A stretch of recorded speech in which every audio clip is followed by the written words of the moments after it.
চট্টগ্রামের এলিভেটেড এক্সপ্রেসওয়েতে শুরু হচ্ছে টোল আদায়। সকাল 10টায় পতেঙ্গা প্রান্তে হবে এর উদ্বোধন। এ বিষয়ে আরো জানাতে চট্টগ্রাম থেকে যোগ দিচ্ছেন আমাদের সহকর্মী আহসান রিটন। রিটন, আজকে থেকে তো চট্টগ্রাম এলিভেটেড এক্সপ্রেসওয়েতে টোল আদায় শুরু হচ্ছে। সকাল 10টায় এর উদ্বোধনের কথা রয়েছে। এখন পর্যন্ত কি গণপূর্ত ও গৃহায়ণ উপদেষ্টা পৌঁছেছেন কিনা, সার্বিক প্রস্তুতি নিয়ে জানাবেন।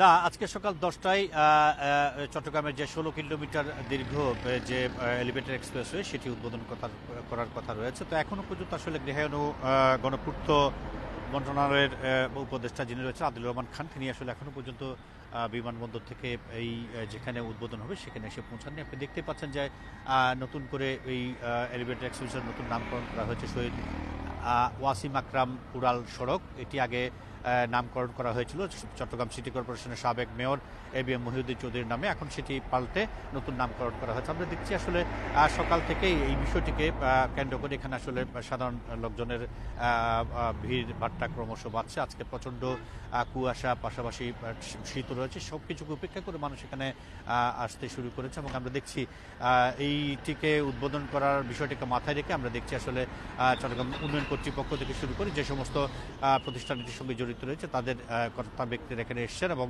একটি সাজসজ্জব পুরো এলাকায় অবস্থান করছে। আপনি জানেন যে আসলে 2017 সালের 11ই জুলাই এক থেকে এই যে প্রকল্প এটির পাশ হয়েছিল এবং 2018 সালে এটির কাজ শুরু হয় এবং দেখছি আমরা নানা ধাপ পেরিয়ে সেটি এখন উদ্বোধনের একেবারে দ্বার প্রান্তে এসে পৌঁছেছে। ইতিমধ্যে আমরা দেখছি যে এটিকে টোলের যে কার্যক্রম সেটিকে শুরু করার জন্য সব প্রতিষ্ঠানের লোকজন এখানে এসেছেন, নিরাপত্তা বাহিনীর যারা রয়েছেন তারাও আছেন এবং গণমাধ্যম কর্মীরা আছেন। কিছুক্ষণ পর হয়তো গৃহায়ণ ও গণপূর্ত মন্ত্রণালয়ের দায়িত্বে থাকা উপদেষ্টা আদিলুর রহমান খান তিনি চট্টগ্রাম বিমানবন্দর থেকে এই জায়গায় আসবেন এবং তারপরে যে কাঙ্ক্ষিত উড়াল সেতু সেটি খুলে দেওয়া হবে। আপনি জানেন যে আসলে চট্টগ্রাম শহর থেকে চট্টগ্রাম বিমানবন্দরে আসতে অন্তত 1 থেকে ক্ষেত্র বিশেষে 1.5 ঘন্টা পর্যন্ত সময় লাগতো জ্যাম সহ নানা কারণে। এবং এখন এটি হওয়ার পরে মাত্র 16 থেকে 20 মিনিটের মধ্যে চট্টগ্রামের যে বিমানবন্দর এখানে আসতে পারবেন। এবং এটিকে মাথায় রেখে যারা এটি ব্যবহার করবেন সাধারণ মানুষ তারা বলছেন আসলে এটি চট্টগ্রাম তথা সারা দেশের জন্য একটি যুগান্তকারী পদক্ষেপ হয়েছে।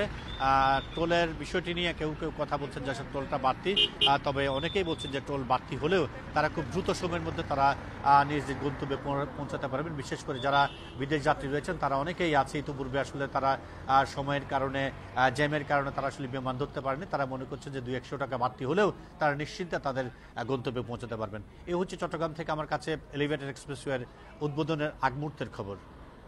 চট্টগ্রাম থেকে জানাচ্ছিলেন সহকর্মী আহসান রিটন।